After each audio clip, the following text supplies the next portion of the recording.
celestial secrets. What the 7 books of Moses reveal about the fallen angels. They didn't want you to see this. For centuries, the most dangerous truth about the fallen angels, who they were, what they did, and why the world still trembles because of them, has been buried in one place. Not your Bible, but the forbidden texts known as the 7 books of Moses. You think you know the story of the fallen angels? You know nothing. We've all heard Genesis. We've heard the Watchers in Enoch, but those are surface-level headlines. The 7 books of Moses, ancient mystical manuals passed secretly from priest to priest, mystic to mystic, contain something far more explosive. The operational blueprint of the angelic world, both loyal and fallen. And what they reveal about the cosmic rebellion will rewrite everything you thought you knew. Forget the Sunday school version of sin.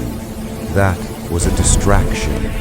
According to these books, the flood wasn't just punishment. It was a cosmic purge.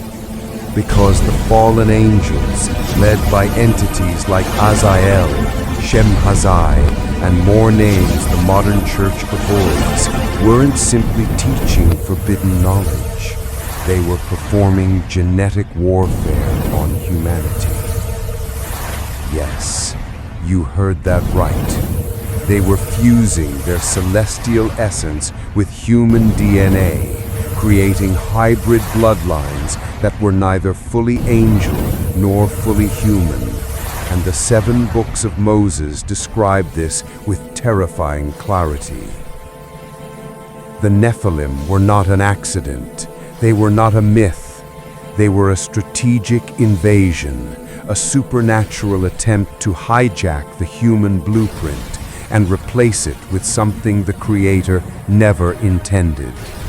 Humanity was minutes away from extinction by corruption, so God hit the cosmic reset button.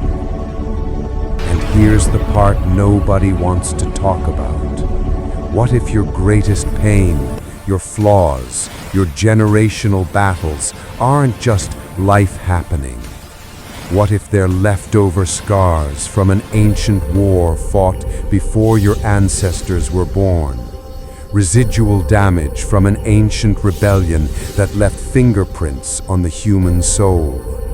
That's why this knowledge was hidden, because once you see the pattern, you start noticing the invisible hand that has been nudging human history for thousands of years. But here's where the 7 books of Moses strike harder than any other text. They don't just expose the fallen. They detail their strategies, their teachings, their technologies, not just astrology, but celestial mathematics, not just magic, but advanced metallurgy, architecture, engineering, knowledge that ancient civilizations should never have possessed. It wasn't enlightenment, it was a trap. A technological fast-forward that humanity wasn't spiritually ready for. The fallen taught men to accelerate progress faster than wisdom could guide it. A world too advanced, too arrogant, too chaotic would collapse straight into their hands. Think of the Tower of Babel, not as a building, but as a supernatural machine, powered by angelic equations, designed to pierce the fabric of the unseen realm. This is not mythology, this is strategy. And if the fallen were the architects behind humanity's earliest leaps, what does that say about the world we're building now? The technologies we worship, the systems we trust, the governments, currencies, algorithms that shape our lives. Are we advancing, or are we being guided? 7 books of Moses don't just talk about the past. They reveal the present.